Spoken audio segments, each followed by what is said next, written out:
வணக்க மக்களே, நாம இந்த ஆரோக்கியமான பதிவில் கோவைக்காயினுடைய மருத்துவமைகளை பற்றி பார்க்க போகிறோம். கோவைக்காய் ஒன்றும் கிடையாது மக்களே, வெள்ளரிக்காயினுடைய குடும்ப வகையை சார்ந்தது தான் கோவைக்காய். கோவைக்காய் பெரும்பாலும் ரத்த சர்க்கரையினுடைய அளவை நிர்வகிக்கிறதுக்கும் கொலஸ்ட்ரால் பிரச்சனையை கட்டுப்படுத்துறதுக்கும் அதிகமாக சாப்பிடுவாங்க. ஆனால் அதை தவிர இன்னும் நிறைய மருத்துவ நன்மைகள் இருக்குது. அந்த நன்மைகளுக்கெல்லாம் காரணம் கோவைக்காயில் இருக்கக்கூடிய ஊட்டச்சத்துக்கள் தான். கோவைக்காயில் பீட்டா கரோட்டின், சிவப்பு நிறமிகள், ஆற்றல் வாய்ந்த ஆன்டி ஆக்சிடென்ட்கள், ஆக்சிஜனேற்ற அழுத்தத்தை கட்டுப்படுத்தக்கூடிய தன்மை, ஹீலிங் பண்புகள், சபோனின்கள், ஃப்ளவனாய்டுகள், டெர்னாய்டுகள், ஃபைட்டோ நியூட்ரியன்ஸ்கள், இந்த மாதிரி சத்துக்கள் நிறைய இருக்கிறதால குறிப்பாக இதய ஆரோக்கியத்தில் தொடங்கி புற்றுநோய் எதிர்ப்பு பண்புகள் வரைக்குமே நமக்கு கோவைக்காய் கொடுக்கும். அந்த நன்மைகளை பற்றி முழுமையாக பார்ப்போம். அதை பார்க்குறதுக்கு முன்னாடி இந்த வீடியோக்கு மட்டும் ஒரு லைக் கொடுத்துட்டு இந்த தகவலை உங்களுக்கு தெரிஞ்சவங்களுக்கும் ஷேர் பண்ணிடுங்க. இது அவங்களுக்கும் பயனுள்ளதாக இருக்கக்கூடிய ஒரு ஆரோக்கியமான பதிவு தான். இது போன்ற அப்டேட்ஸ்கள் நீங்கள் தொடர்ந்து பார்க்குறதுக்கு நம்மளுடைய ஹெல்த் நியூஸ் தமிழ் சேனலை மறக்காமல் சப்ஸ்கிரைப் பண்ணிக்கிட்டு பக்கத்தில் இருக்கக்கூடிய பெல் பட்டனை கிளிக் பண்ணி ஆல் அப்படின்ற ஆப்ஷனையும் செட் பண்ணி வச்சுக்கிட்டீங்க அப்படின்னா நான் போடக்கூடிய எல்லா அப்டேட்ஸும் உங்களுக்கு நோட்டிஃபிகேஷன் அடிக்கடி வந்து சேரும்.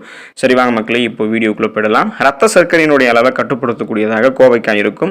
நீரிழிவு நோய் உள்ளவர்களுக்கெல்லாம் அமிர்தத்தை போன்றது கோவைக்காய். பாகற்காய் எந்த அளவுக்கு ரத்த சர்க்கரையை கட்டுப்படுத்துதோ அதை விட 2 மடங்கு கோவைக்காய் ரத்த சர்க்கரையினுடைய அளவை கட்டுப்படுத்தும். ஆயுர்வேத மருத்துவத்தில் கோவைக்காய், அதனுடைய இலை, தண்டு ஆகிய அனைத்து பாகங்களுமே நீரிழிவு நோய்க்கான மருந்தாக பயன்படுத்தப்படுது. ஹோமியோபதி மருத்துவத்திலும் நீரிழிவு நோய்க்காக பயன்படுத்தக்கூடிய பல மருந்துகளில் கோவைக்காயினுடைய இலைகள் இருக்கக்கூடிய மூலக்கூறுகள் இருக்கிறதாக கண்டுபிடிச்சிருக்காங்க. உடல் பருமனை குறைக்கும் கோவைக்காய். கோவைக்காய்களில் ஆன்டி ஒபிசிட்டி பண்புகள் இருக்கு. இது கொழுப்பு செல்கள் கடினமான கொழுப்பு திசுக்களாக சேருவதற்கு முன்னாடி அடிப்போசைட் திசுக்களாக இருக்கும்போது தடுத்து எரிக்கக்கூடிய வேலையை செய்யறதால கொழுப்பு சேர்க்கை நம்மளுடைய உடல்ல தடுக்கப்படும். எனவே நம்மளுடைய உடல்ல ஏற்கனவே தேங்கியிருக்கக்கூடிய கொழுப்புகளும் குறையும். புதுசா எந்த விதமான கொழுப்புகளும் சேராம சைடு எஃபெக்ட் இல்லாம நம்மளுடைய உடல் எடை பார்த்தீங்கன்னா ஆரோக்கியமான முறையில் குறைய ஆரம்பிக்கும். குறிப்பா அடிவயிற்று பகுதியில் தேங்கியிருக்கக்கூடிய அந்த கடினமான கொழுப்புகளை எரித்து தொப்பை மற்றும் உடல் எடையை குறைக்கிறதுக்கு கோவைக்காய் உதவிகரமாக இருக்கும். அதீத உடல் சோர்வை தடுக்கும் கோவைக்காய்.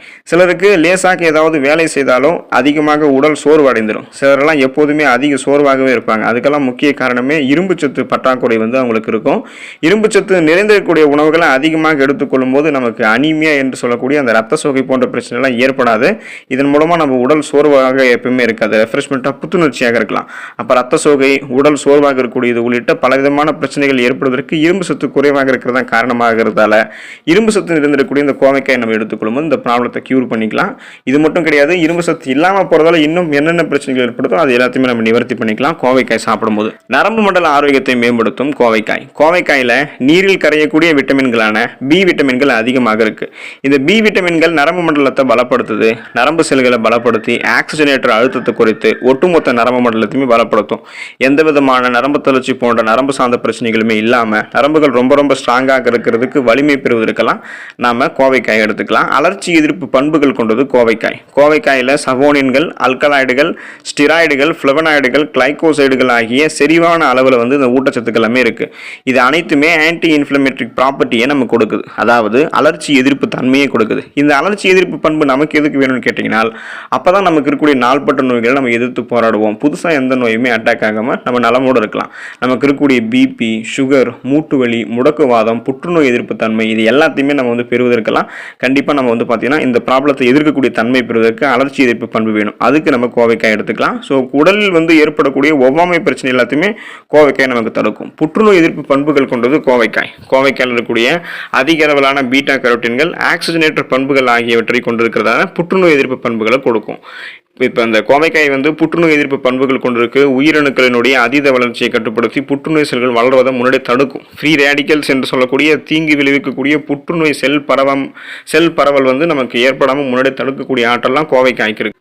கோவைக்காய் சாப்பிடும்போது இன்னும் நிறைய மருத்துவ நன்மைகள் நமக்கு ஏற்படும். இந்த நன்மைகளை தவிர இன்னும் பல நன்மைகள் இருக்கு. நீரிழிவு நோயாளிகளுக்கெல்லாம் ஃப்ரீ ரேடிக்கல்ஸ், அதாவது தீங்கு விளைவிக்கக்கூடிய செல் பரவலால் பல பிரச்சனைகள் ஏற்படும். அதை தடுத்து அழிக்கக்கூடிய வேலையெல்லாம் கோவைக்காய் செய்யும். காய்ச்சல், ஆஸ்துமா, மஞ்சள் காமாலை, சொரியாசிஸ் உள்ளிட்ட சரும பிரச்சனைகள், குடல் பிரச்சனைகள் இது எல்லாத்தையுமே கோவைக்காய் நமக்கு கியூர் பண்ணும்.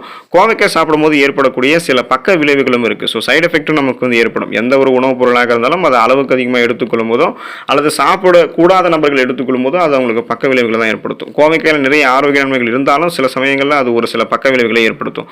ஒரு சமயங்களில் சிலருக்கு சரும அரிப்பு, எரிச்சல் உள்ளிட்ட அலர்ஜி ப்ராப்ளம், ஒவ்வாமை பிரச்சனைகள் ஏற்படுத்தக்கூடும். ஸோ அவங்கலாம் இப்போ எனக்கு வந்து கோவைக்காய் பிடிக்காதுங்க, கோவைக்காய் நான் சாப்பிட்டா அலர்ஜி வந்துடும் அப்படின்னு சொல்கிறவங்களாம் கண்டிப்பாக கோவைக்காய் சாப்பிடாமல் இருக்கிறதே நல்லது தான்.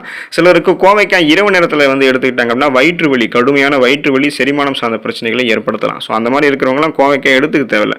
கோவைக்காய் சாப்பிடும்போது ஒருவேளை உங்களுக்கு வந்து ஸ்கின் அலர்ஜி, அதாவது உங்களுடைய தோல் சார்ந்த பிரச்சனைகள் ஏதாவது ஏற்பட்டுச்சு அப்படின்னா உடனே நீங்கள் மருத்துவர் அணுகுவது ரொம்ப நல்லது. ஏன்னா உங்களுக்கு அது அலர்ஜி ஒத்துக்கலை அப்படின்றது அர்த்தம். எனவே இந்த மாதிரி பிரச்சனை வரும்போது நீங்கள் உடனே வந்து மருத்துவரை சந்தித்து தீர்வு பெற்றுக்கொள்ளலாம். இப்போ கோவைக்காய் நீங்கள் அளவோடு தான் சாப்பிடணும். சாப்பிடக்கூடாத நபர்களும் அதே போல் எனக்கு அலர்ஜின்னு சொல்லக்கூடிய நபர்கள்லாம் கோவைக்காய் எடுத்துக்க வேணாம். மற்றவர்கள் கோவைக்காய் அளவோடு சாப்பிட்டு அதற்குரிய மருத்துவமைகளை பெற்று நலமோடு வாழுங்க. அடுத்த ஆரோக்கியமான பதிவில் மறக்காமல் சந்திப்போம். நன்றி மக்களே.